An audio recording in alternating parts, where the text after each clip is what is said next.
Hello, everybody, and welcome back to the second segment on Kafka's uh, Verwandlung, Metamorphosis.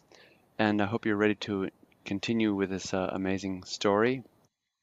And can you see the marks here, CJ? As always. Good. So we're going to try to get down to this point in about, say, 9 or 10 minutes, and uh, ex in exploring this amazing sort of innuendos and sentences that are just filled with symbolism. And it's for the reader to sort out, what's being implied. So let's go on, reading aloud, and then as I read aloud, CJ will repeat after me, and please read with him so you participate. And then as I ask him questions, think about what the answers would be so you can help us unpack these sentences together. Here we go. Was ist mit mir geschehen, everybody? Was ist mit mir geschehen? Dr. R. Dr. R. Es war kein Traum. Es war kein Traum. Okay, so ist geschehen. This is a verb of motion that cannot to occur, which cannot take a direct object. Therefore, it's conjugated with the verb to be, has occurred. So, and this is Dr. Er is a denken, dachte, strong verb because they have a vowel change moving it from the present tense into the past tense. Okay, you want to just and Traum. Uh, our word dream comes from the German word Traum, dream. Okay, you want to do that first line? Sure. What has happened to me? He thought it was no dream. Good. Okay. Let's see. Now, sein Zimmer, his room, and then you're describing what that room is. Here's your first verb. Lag comes from liegen, past tense. It lay peacefully, ruhig, between the two wohlbekannten, familiar walls. Okay, Vier. right? So let's see. Now, you can also tell the gender of Zimmer because it's ein richtiges and etwas zu kleines, so that shows you that this is a neuter gender of this noun. Okay, you want to translate that sentence, Sure. CJ? Yes. His room, a proper but only somewhat too small human room, lay peacefully between the four well known walls. Okay, so he's thinking about a human room, but he's already transformed into a beetle or some vermin. So there's a little innuendo there, I think. Okay, going on. Über dem Tisch, auf dem eine auseinandergepackte Musterkollektion von Tuchwaren ausgebreitet war. Samsa war Reisender.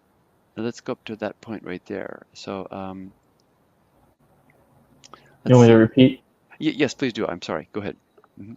Über dem Tisch auf dem eine auseinandergepackte Musterkollektion von Tuchwaren ausgebreitet war. Samsa war Reisender. Yeah, and it actually beyond that is actually the main verb. Hung the picture. Hung the picture right there.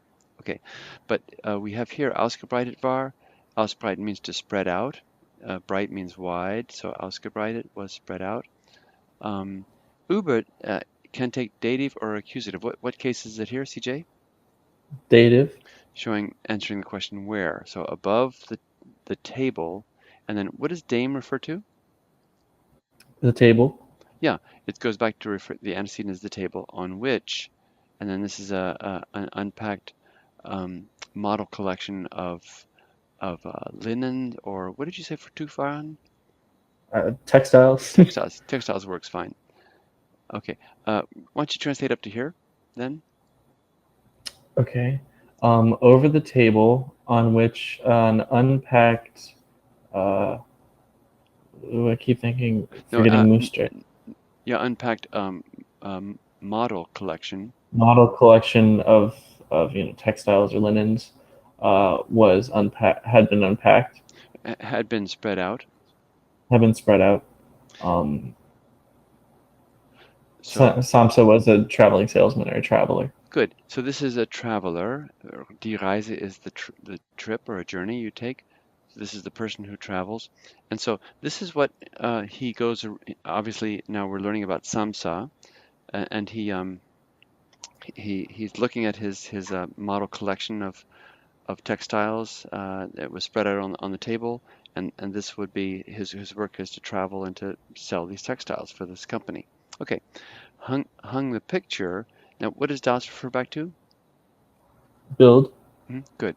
Which he, and then vor kurzem is shortly, and then you have to look for the verb. Where's the verb?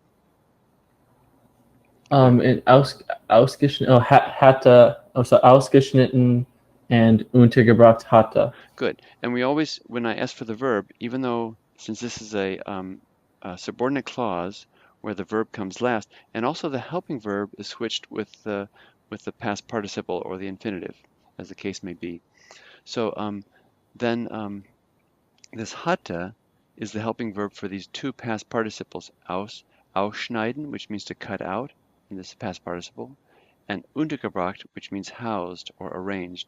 So which he had cut out from something, and which he had arranged. So it's important to look at the verb first, verb construction first, and then other things seem to fall into place. Okay, and in a charming gilded frame, etc. Okay, you want to read up to there? From here maybe. Hung the picture, which he had cut out shortly before from an illustrated magazine, and he had sort of housed or arranged. Housed in a charming gilded frame. Yeah, he did a lot of work here. Going on, stellte eine Dame dar, so it's talking about the picture here that he's looking at. Stellte eine Dame dar, die mit einem Pelzhut und einer Pelzboa versehen, aufrecht da saß. Up to there. So read. Stellte eine Dame dar, die mit einem Pelzhut und einer Pelzboa versehen, so aufrecht da saß. Thank you. Sorry, I interrupted you. What goes with stellte? Dar. Good. Remember, this is a separable prefix, and these float away from the main verb to the end of the clause or the sentence. So stellen means to place, but darstellen means to represent or to depict.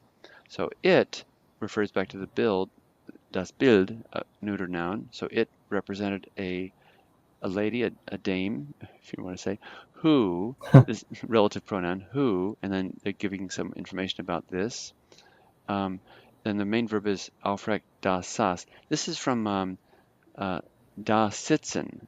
It's a sort of a funny compound verb, but saß is from sitzen, who sat there upright, aufrecht. Okay, and with a fur hat and fur boa, etc. Okay, let's see. You want to just start from stellte? Sure. It represented a dame who sat there upright with a fur hat and a fur boa. A dame equipped with, right, or provided with a fur hat and a fur boa. Yeah, it dropped the extended or the clause. Yeah, that's right. Verb. Exactly. Provided with, as you did correctly, and now you have and, which connects a coordinating conjunction. So you have another verb. Where's the verb there? From here to the end of the sentence. And gegen hob, and this from haben, again, to lift against or toward, and then and gegen takes the dative, so you have the dative here, and lifted something toward the viewer. Who's this viewer? We don't know. But lifted what? What's the direct object of what he lifted? I mean, I'm sorry. What the figure in the picture, not he, but what the figure in the picture lifted. He lifted against the viewer. What? A Pelzmuff? Yeah, a heavy Pelzmuff, which is really. Can you explain that a little bit, CJ? What this was probably indicating?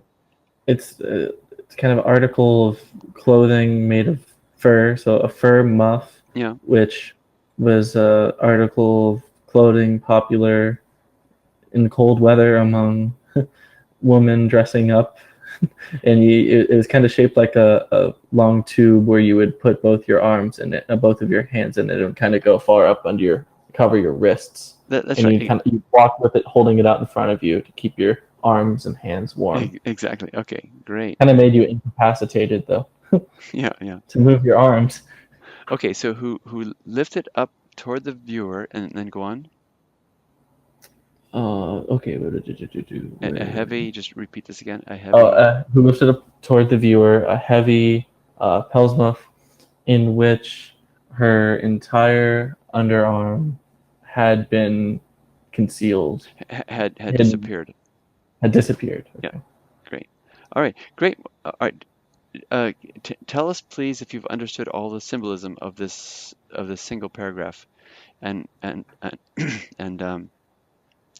uh, but basically, this is an interesting, very interesting collection of images. Okay, join us again for the next section on amazing Kafka. Talk to you soon. Thanks a lot. Bye bye.